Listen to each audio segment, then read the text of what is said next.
The floods have caused the widespread destruction to critical infrastructure including roads, gardens and sanitation facilities, raising urgent concerns about food security and public health in the region.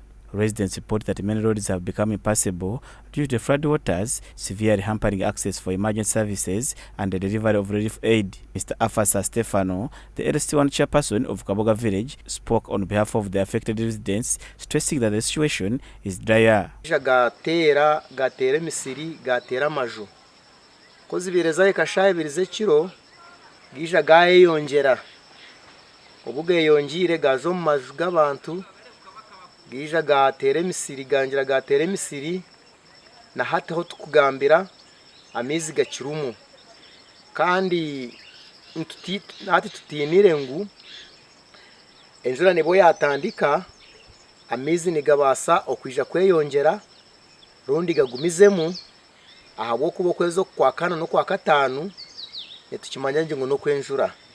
The flooding has also caused the collapse of numerous toilets, heightening serious public health concerns as sanitation systems break down. Community members and local leaders are urgently appealing to the government, agencies and humanitarian organizations for immediate assistance, including the provision of food, clean water and essential sanitation supplies. Isaba obuyambi government etuyambe amizi gatutire gatera kwe twabona mnonga gatere misiri kine cyo kuriya gatere bitakuri gatere nakamuhogo gatera cye bihimba byo tubire tubimazire kubyara bange nitubesengereza nka government mutuyambe turi kubina amezi kuno Karusandara nkanyo kalimi kagamba no banyata kabo stela tinyine musayigende fakati enje gwire nyina abana nyina bijukuru tinyine ho kurara kandi tinyine ho kuja hona ninyera government mutuyambe kiri kubi. Leadership of Kasese District has issued an urgent call for residents in flood-prone areas to evacuate their homes. With the rain season expected to persist, officials are increasingly concerned about the risk of additional flooding and the growing threat to local communities. Hindi Elfaz, the LC5 chairperson of Kasese, underscored the importance of relocating to safer areas. He specifically urged residents living on hillsides and along riverbanks to leave immediately to avoid further danger. Kasese District, for many years now, has been known to be prone to disasters, floods, mudslides, heavy storms, name them. And so our are at risk in every way. And every season, when it rains, we get threats. Like in this season, when it has just started, there are people who have lost their crops as a result of the heavy winds, hailstone. They have even lost their houses. The roofs have been blown off. There are even those where they have where people got stuck. He also cautioned individuals against attempting to cross flooded rivers, highlighting the unpredictable nature of fast-moving waters, which pose significant risk to both life and property. As a district leader, is that all those people are staying in the river valleys. All those people are staying in the mountainous areas where the mountains they are not stable. Evacuate those areas and go to the neighborhood where you have friends and brothers and cousins, other than risking your lives. I am also appealing to people that avoid crossing rivers, especially where there are no bridges.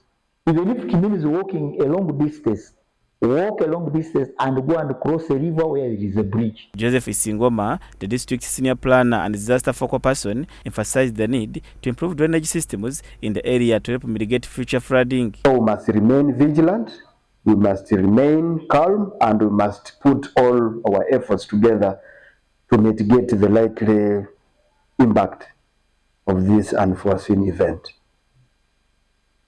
Aware that some of these waters empty into the sub-counties in the lowlands. In addition to implementing safety measures, the district leadership is actively working to provide relief and support to the flood victims. I think the key players in this arrangement, the road sector and the engineering sector in general, should really come on board and see and ensure that the situation is rescued.